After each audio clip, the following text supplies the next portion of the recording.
지난주에는 제가 연락도 없이 한 주를 쉬게 됐죠. 여행을 갔었는데 현지에서 와이파이 이용해서 올려야지 했는데 와이파이가 신통찮아서 못 올리게 됐다는 소식조차도 올리지를 못했습니다. 북유럽을 다녀왔는데요.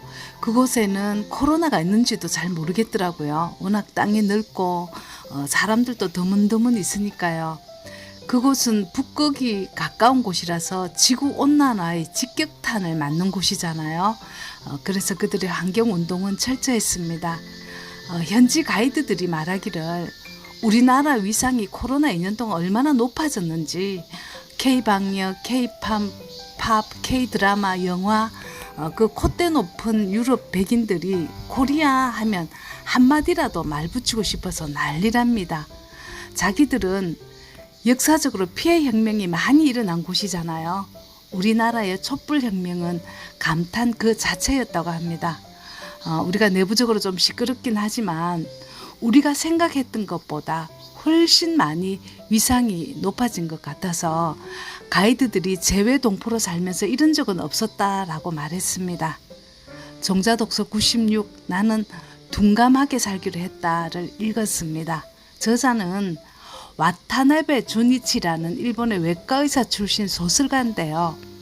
조급하고 예민한 사람들을 위한 마음 처방전이라는 소제목도 눈에 띄었습니다.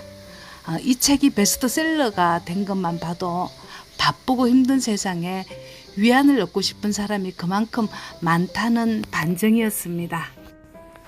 둔감함은 신이 주신 선물이다. 무례한 사람 앞에서도 당당함을 잃지 않는 법. 자존심이 강한 사람이 더 예민하다. 단단한 마음 위에 재능이 꽃핀다. 훌훌 털어버리는 사람만이 얻을 수 있는 특별한 선물. 마음이 건강한 사람은 혈관도 잘 생겼다. 당신의 속이 늘 답답하고 아픈 이유. 둔감한 사람의 마음과 혈관은 언제나 열려 있다. 예민할수록 더 아프다. 너무 잘 보여서 피곤한 눈.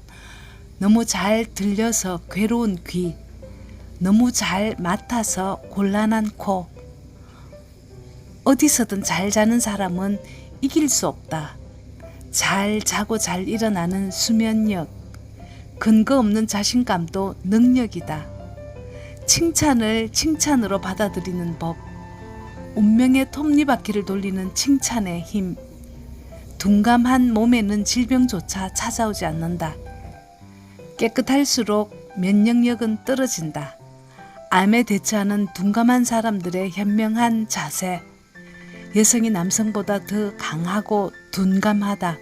모든 인류는 여성에게 빚지고 산다. 이상은 목록 가운데서 제 눈에 드는 제목이었습니다. 지금부터 11개의 큰 제목 중에 첫 번째, 둔감한 마음은 신이 주신 최고의 선물이다를 읽겠습니다. 둔하다는 말은 보통 좋지 않은 의미로 여겨집니다. 실제로 저 사람은 둔해라는 말과 저 사람은 민감해라는 말에는 하늘과 땅만큼이나 큰 의미의 차이가 있죠. 만일 누군가가 자신을 둔하다고 말한다면 대부분 불같이 화를 내지 않을까요? 둔감하다는 말 역시 부정적인 뜻으로 받아들여지곤 합니다. 하지만 둔하다는 말의 의미를 조금만 더 생각해 보면 그 의미는 사뭇 다르게 느껴집니다. 특히 신체적인 면까지 고려하면 둔감하다는 말이 무조건 나쁜 것만은 아니라는 사실을 알 수 있습니다. 예를 들어서 여름날 저녁에 밤바람을 쐬며 더위를 식히고 있는데 모기가 소매 밖으로 드러난 팔뚝을 물었다고 가정해보죠.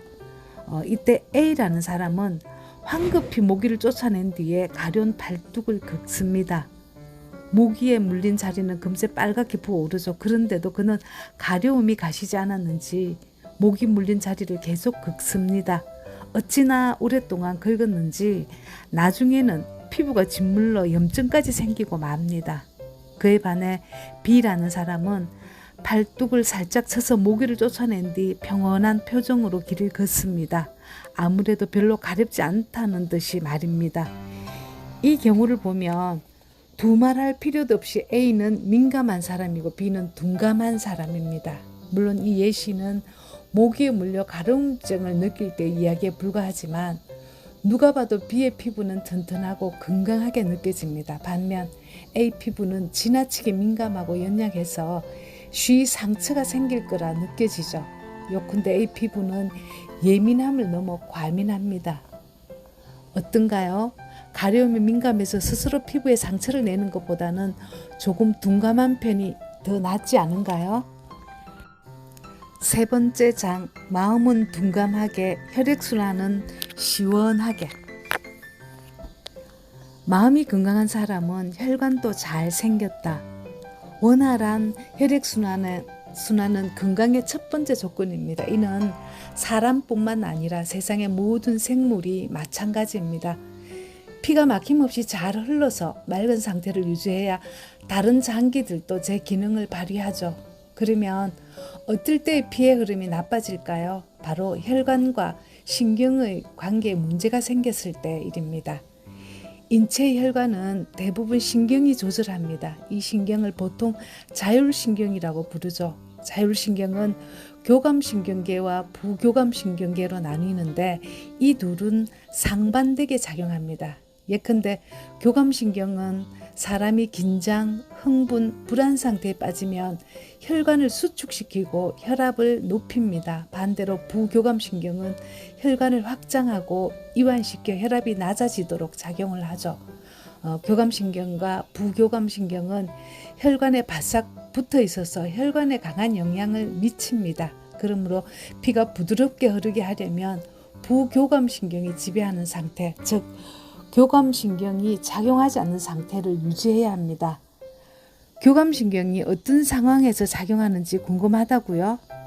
교감신경은 앞에서 말한 심리적 긴장이나 흥분, 불안 외에도 불쾌감이나 분노, 미움, 추위 등을 느낄 때 활성화됩니다. 반대로 마음이 차분하고 편안한 상태, 예를 들어 즐거움을 느낄 때, 기분이 좋아서 웃을 때, 주위가 따뜻할 때는 부교감신경이 활성화되어 혈관이 활짝 열립니다. 여기까지 읽었다면 원활한 혈액순환에 무엇이 필요한지 자연스레 눈치챘을 겁니다. 예전에 어느 노인 요양시설에서 종종 개그맨을 초청해 즐거운 자리를 마련한다는 기사를 보았습니다. 다 함께 웃고 즐기면서 부교감신경을 활성화시켜 각종 질병을 예방하는 게 그 요양시설의 목적이었죠. 그만큼 혈액순환은 건강을 유지하는 데 매우 중요합니다. 그리고 피가 온몸 구석구석을 부드럽게 잘 흐르게 하는 가장 좋은 방법은 언제나 밝고 편안한 마음을 유지하는 것입니다. 다섯 번째 장, 어디서든 잘 자는 사람은 이길 수 없다. 수많은 둔감력 중에서도 어뜸은 잘 자는 것입니다. 저는 이런 능력을 수면력이라 부릅니다. 수면력은 일상을 활기차게 만들어주고 건강을 지켜주는 원천입니다. 제대로 자지 않으면서 건강하게 생활하고 누군가를 사랑하며 열심히 일할 수는 없죠. 잘 자는 것 역시 아무나 가질 수 없는 뛰어난 재능입니다. 지금부터 잘 자는 능력, 즉 수면력이 가져다주는 삶의 풍요로움에 대해서 알아보도록 하겠습니다. 남들보다 6만 시간 더 자는 속 편한 사람. 수면력이란 단순히 잘 자는 것만을 뜻하지는 않습니다. 그와 동시에 상쾌하게 일어나는 각성력도 필요하죠.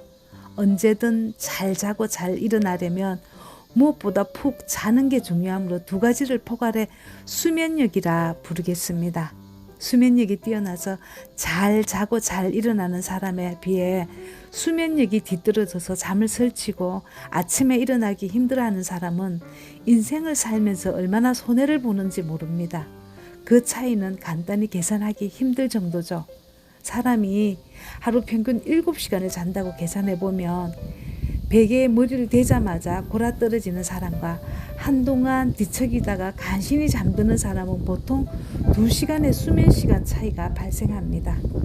제대로 자지 못한 사람은 보통 아침에 일어나서도 2시간 동안은 머리가 멍해서 제대로 일을 하지 못하니 합하면 하루에 4시간 정도 손해를 보는 셈이죠.